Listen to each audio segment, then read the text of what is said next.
Balmoral is not just a property. That needs to be said plainly before anything else, because the word estate does not carry the weight of what this place actually is to the family that has used it for more than a century and a half. It is 50,000 acres of Scottish Highlands, of heather and river and cold open sky. It is the place where Queen Victoria fell in love with Scotland, and where her descendants have returned, summer after summer, generation after generation, to be something closer to private than the institution ever allows them to be anywhere else. It is where Queen Elizabeth II spent her last summer, where she died in September 2022 with her family around her.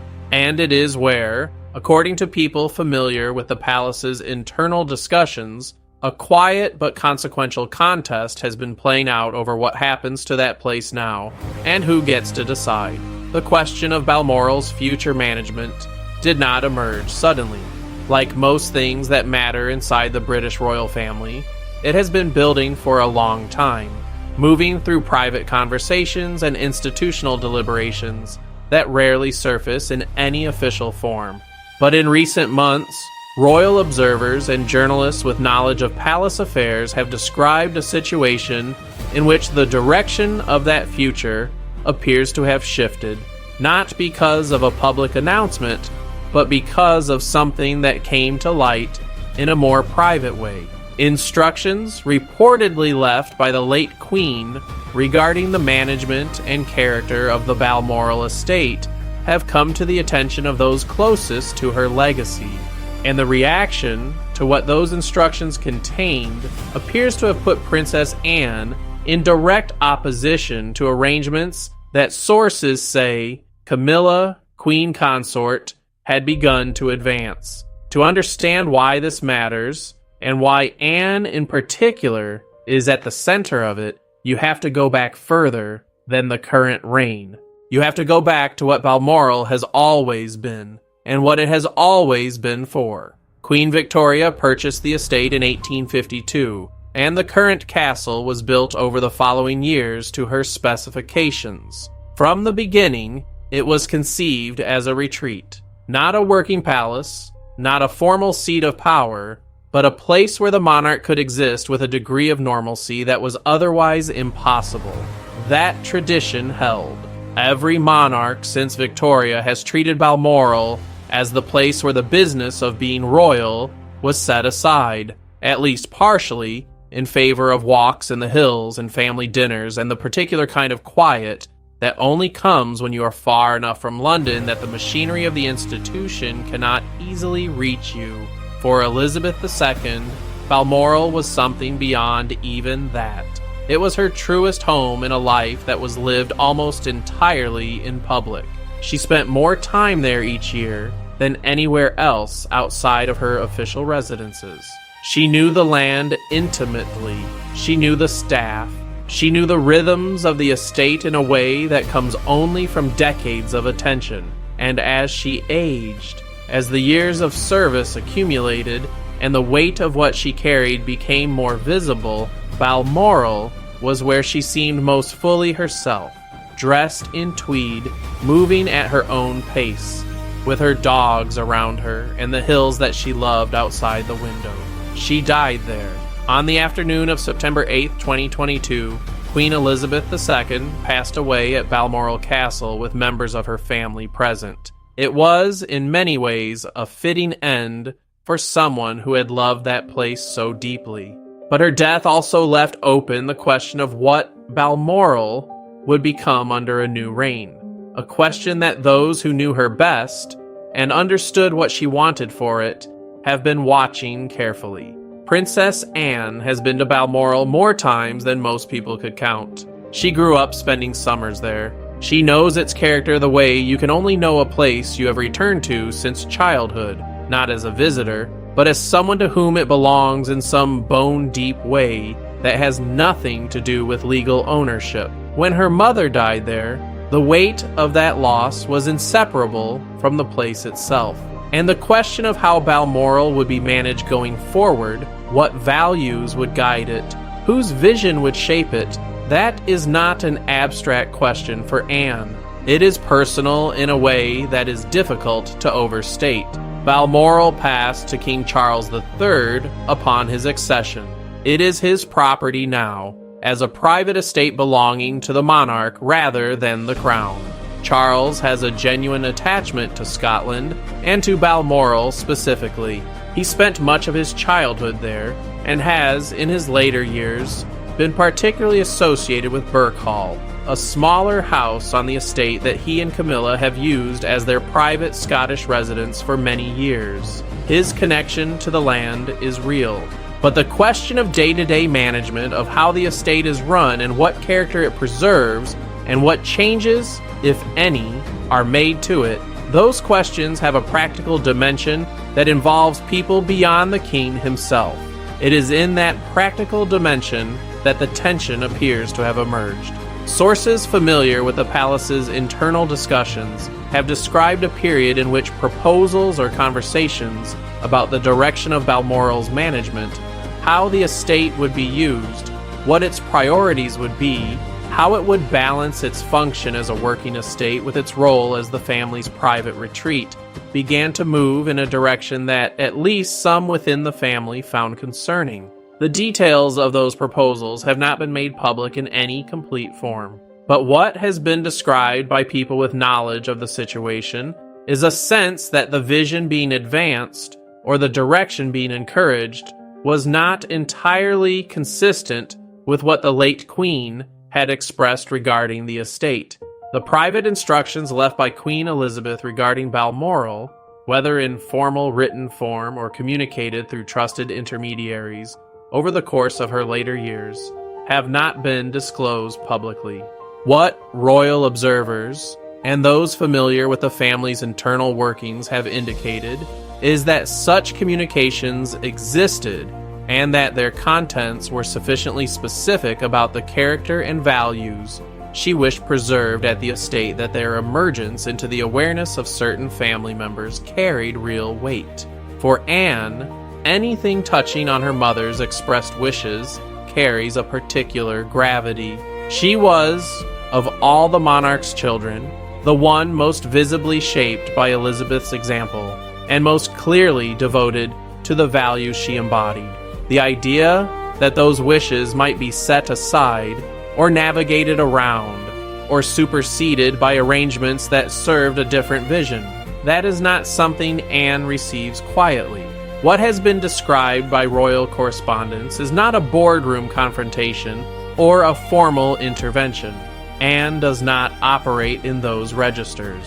What she does when she believes something is wrong is make her position clear through the channels available to her, and she does not stop making it clear until the matter is resolved to her satisfaction or the situation makes further engagement impossible. She is not easily deflected. She is not susceptible to the kind of diplomatic smoothing that palaces deploy when they want a difficult matter to simply fade away.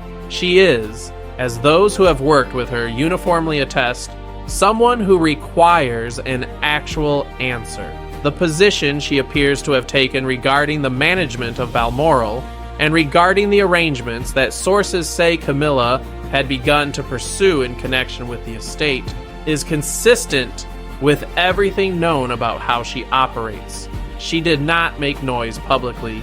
She did not go to the press. She applied the kind of pressure that is available to someone of her standing, her history, and her relationship to the late Queen's legacy, and she applied it in the direction of the relevant decisions. Whether the word blocked fully captures what happened depends on what information ultimately becomes verifiable. What sources have described is not necessarily a single dramatic veto, but something more characteristic of how this family manages its internal disputes, a forceful expression of position backed by the authority of the late Queen's known wishes that made certain directions considerably less viable than they had appeared to be before. Camilla's role in the Balmoral situation requires careful treatment because the information about her specific proposals or intentions comes from sources with knowledge of palace discussions rather than from any confirmed public account. What has been described in general terms, is that her interest in the estate's management, flowing naturally from her position as the king's consort and from her years of connection to Berkehall and the broader Scottish property, extended in ways that some within the family felt went beyond what was appropriate or consistent with the late Queen's vision. The source of that tension is not difficult to understand. Camilla's relationship to Balmoral carries the particular complexity of everything else in her story. She came to Berkehall as a guest of Charles long before she became part of the official royal family. She built a genuine relationship with Scotland and with that corner of it over many years. By the time she became queen consort, that relationship was long established and real. Her affection for the place, by most accounts, is genuine, but affection and authority are different things, and the question of whose vision should shape Balmoral going forward, the vision of the woman who loved it most intensely for the longest time and who left instructions about its future, or the vision of people who came to it later and have different ideas about what it should be, is not one that resolves itself through sentiment. It requires someone to hold a line, and Anne, who has spent her entire life holding lines on behalf of the institution and on behalf of her mother's legacy, appears to have decided that this was one worth holding. The broader context of this dispute reaches beyond the specific question of a Scottish estate, as significant as that question is. Balmoral is not merely a piece of property with emotional significance. It is a symbol of continuity in a reign that is still finding its footing. King Charles came to the throne carrying enormous personal history and enormous public scrutiny, and the monarchy he now leads is different in important ways from the one his mother led. The public's relationship with it has changed. The family that represents it has changed. And the question of what remains continuous, what of Elizabeth's character and values and choices endures into the new reign, and what is allowed to shift, is one that touches everything, including how a private estate in the Scottish Highlands is managed. For many of the people who cared most deeply about Queen Elizabeth, and who believe most strongly in the values she embodied, that question of continuity is not abstract. It is the difference between an institution that remembers what it is for and one that allows its identity to drift according to whoever happens to be closest to the center of power at any given moment. Anne has always been the member of this family most committed to continuity in the deepest sense. Not tradition for its own sake, not rigid adherence to form without substance, but the preservation of the actual values that made the institution worth preserving in the first place. Those values, as she understands them, include a particular relationship to Balmoral, a sense of what it is for, a commitment to keeping it what it has always been, a place of private retreat and genuine family life, shaped by the land and by a long relationship with it, rather than something reorganized around a different set of priorities. Whether the arrangements that sources say Camilla was pursuing would actually have changed the estate's character in significant ways is not something that can be confirmed from outside the palace. But Anne's reading of the situation appears to have been that the direction being taken was inconsistent with what her mother wanted. And that was enough. The emergence of Queen Elizabeth's private instructions into the awareness of family members with the standing to act on them is the detail that seems to have changed the dynamic most significantly.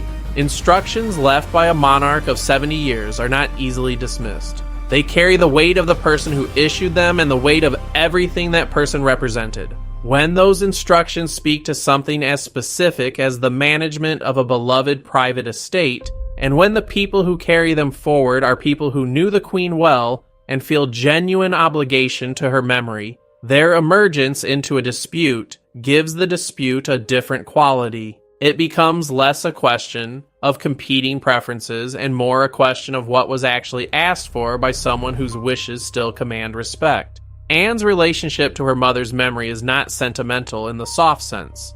It is not shrine building or nostalgic preservation of surface details.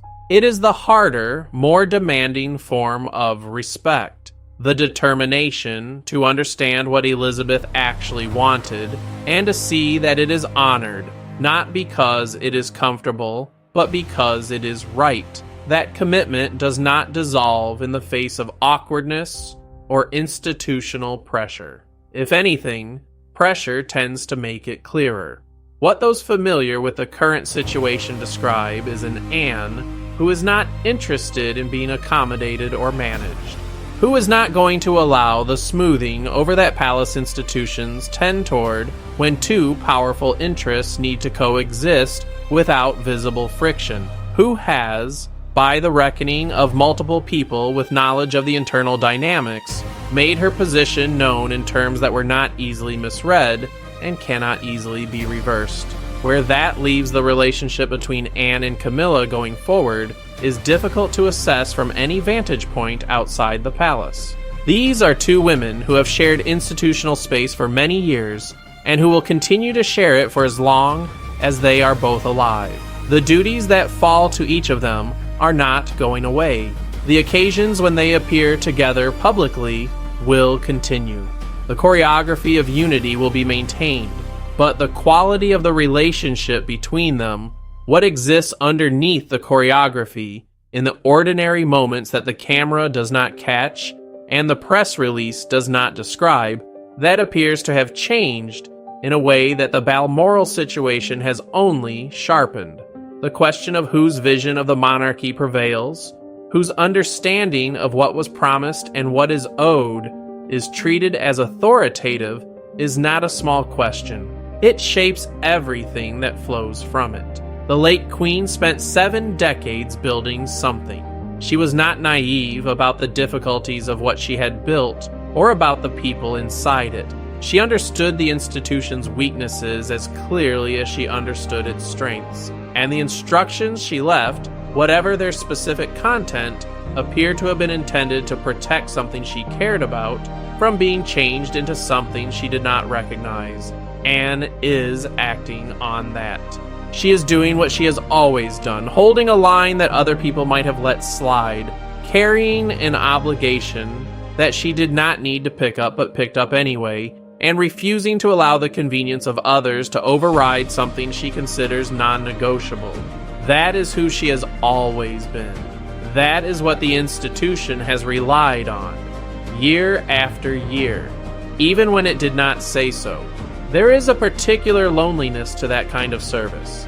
To be the person who holds the line means being the person who is standing in someone else's way. It means absorbing the friction that comes from refusing to make things easy. It means continuing to show up and do the work while also navigating the accumulated weight of every disagreement, every boundary defended, every moment where doing right by the institution meant doing something difficult for the people around you. Anne has been living inside that loneliness for a very long time. It is not visible in any official account of her work. It is not the story the institution tells about itself, but it is real, and the people who know her best understand it. And the situation with Balmoral, whatever its final shape, is one more instance of the same thing she has always carried. The cost of caring more about what is right than about what is convenient. Balmoral will endure. It has survived a great deal and will survive this too. The hills will still be there in the autumn light. The river will still run through the estate the way it has for longer than the family has owned it. Whatever happens in the rooms and corridors and private conversations of that place, the place itself will continue. But what it stands for, what it is allowed to remain, and whether it is shaped by the vision of the woman who loved it most and left instructions about its future, or by the preferences of people who see it differently, that is still being decided. And in that decision, according to people with knowledge of the situation, Princess Anne is not a bystander. She is, in the most fundamental sense, the reason the question has not yet been answered by default. That may be the clearest measure of what she is to this institution.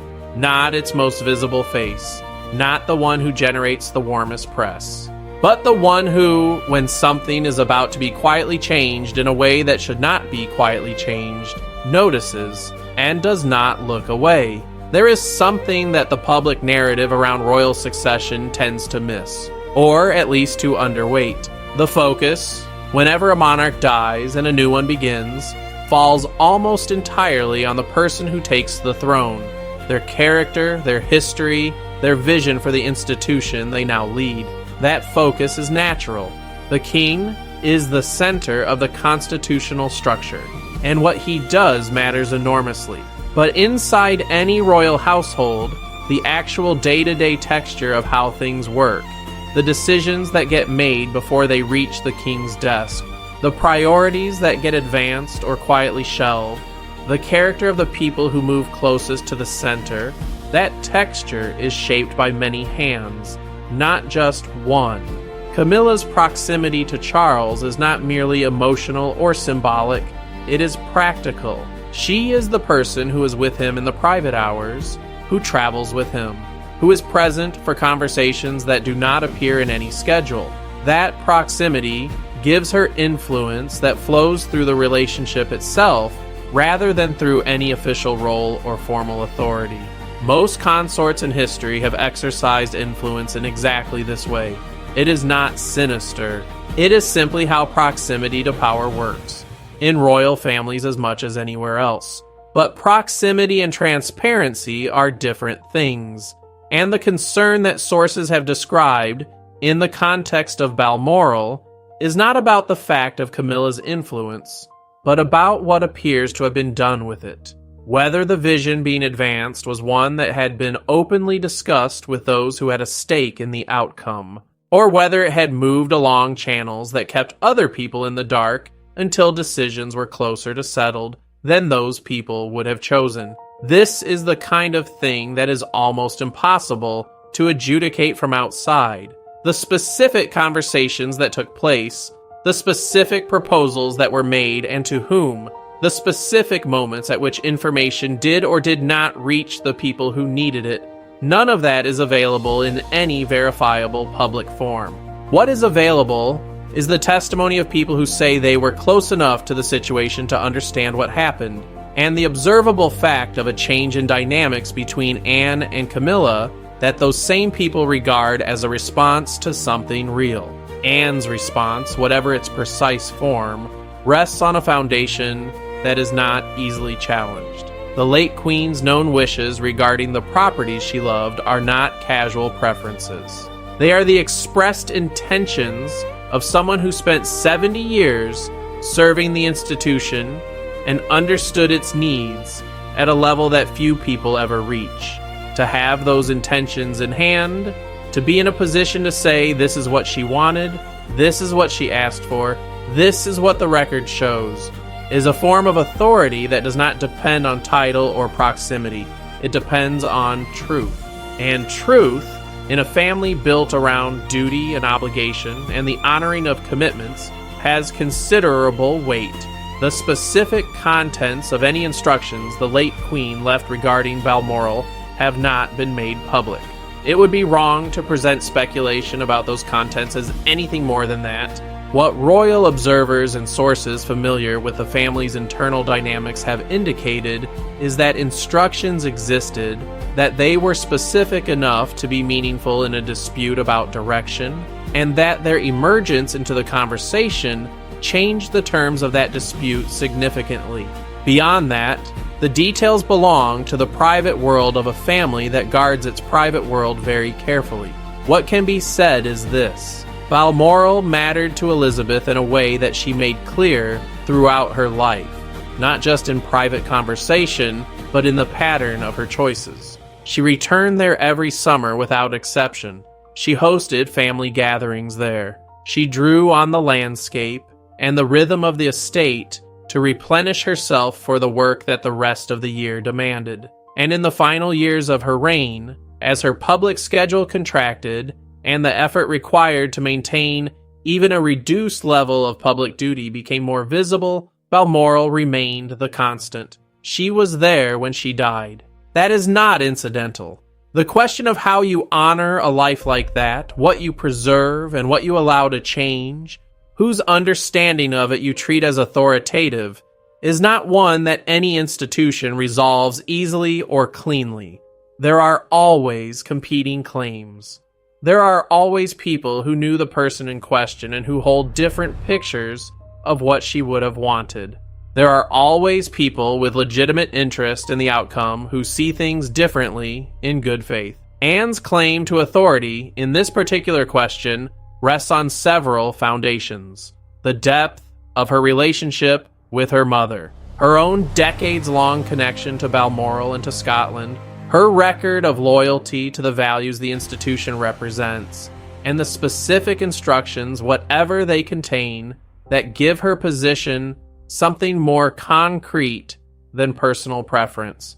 Taken together, those foundations are considerable. They are not easily talked around. And yet, the situation also reveals something about the nature of the monarchy at this particular moment that is worth attending to carefully. Charles is king.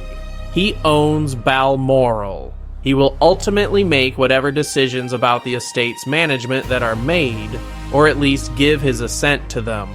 His own relationship to the question is not simple. He is caught between the memory of his mother, the influence of his wife, and his own vision for the institution he now leads. Whatever private conversations have taken place between him and Anne, between him and Camilla, between all of them together, those conversations are happening in a context where his health has been tested, where his attention is necessarily divided, and where the people closest to him carry enormous influence over what reaches him and in what form. That is the part of this situation that those who follow the palace closely find most significant. Not the specific question of who manages which estate, important as that is, but the larger question it raises about how decisions get made inside this institution now. Who is in the room, who is kept outside of it, and whose picture of the late Queen's wishes is treated as the one that counts. Anne's willingness to make her position felt on this question is, in that larger sense, about more than Balmoral. It is about the kind of monarchy Charles's reign will become. Whether it will be one that honors the full complexity of what was inherited, including the people, the values, and the expressed wishes of the woman who built it into what it is, or whether it will drift through the accumulated small choices of whoever is closest to the center towards something that looks similar on the surface, but has quietly shed the substance. She has been watching that question since before Charles took the throne. She watched it through the years when the family was navigating its most public crises. She watched it through the changes in personnel and in communication strategy and in the way the institution presented itself to the world. And she has never been the kind of person who watches passively when she believes something important is at stake. The staff at Balmoral have worked on the estate for years, in some cases for decades. They know the rhythms of the place with the intimacy that comes from being there through every season, not just the summer weeks when the royal family is in residence. The gamekeepers, the groundskeepers, the domestic staff who keep the castle running. These are people who carry the institutional memory of the estate in a practical sense that complements the family's emotional connection to it. What the late Queen wanted for Balmoral was visible to them in the daily choices she made, how she treated the land, what she prioritized, what she was firm about, and what she allowed to evolve. That kind of knowledge does not appear in formal instructions. It is embedded in practice, in the habits of the place, in the standards that were maintained over time without needing to be written down, because they were simply part of how things were done. Preserving it requires someone to care about it actively, to see it as worth protecting, rather than simply as the way things happened to have been arranged before the change in reign. Anne cares about it. That is not in question. What has been at issue, according to those familiar with the situation, is whether that care has been sufficient to hold against the momentum of a different direction, whether the authority she brings to the question, grounded in her mother's wishes and her own history with the place, is enough to redirect something that had begun to move. The indications from those with knowledge of the situation are that it has been sufficient, at least for now. That the emergence of the late Queen's private instructions, and the way Anne appears to have deployed them, has made the arrangements Camilla was pursuing less viable than they were before. Not necessarily impossible, not necessarily permanently foreclosed, but complicated in a way that requires a different level of deliberate effort to advance. Royal families are not static. They negotiate and renegotiate their internal arrangements constantly in the quiet, persistent way of people who will be in relationship with each other for the rest of their lives, and who have no good alternative to finding some way to function. Whatever the current state of the Balmoral question, it will continue to evolve. Charles's health, his priorities, the pressures of the reign, all of it will shape how things settle, and the people around him will continue to make their cases, quietly and persistently, for the version of the story they believe is right. Anne will keep making hers. That is who she is. She is not someone who stakes a position and then allows it to soften when the situation becomes complicated. She holds, and in holding, she does what she has always done for this institution. She provides the resistance that prevents easy drift, the friction that forces deliberate choice rather than the quiet default of whoever happens to be closest to the decision when it gets made. Whether the world outside the palace ever knows the full story of what happened over Balmoral, there is a version of it that needs no official confirmation to be understood. A woman who gave everything to a place and to an institution left behind something that mattered. Her daughter, who watched her and learned from her and has spent her entire life trying to be worthy of what was modeled, is making sure it is not quietly set aside. And in doing so, she is honoring the deepest obligation of all. Not the ceremonial one, not the public one, but the private and fundamental obligation to do right by the people and the places and the values you love, even when it costs you something, and even when nobody is watching. That is the story of Balmoral. That is the story of Anne. And it will keep being written in the language of this family's particular silences long after this moment has passed.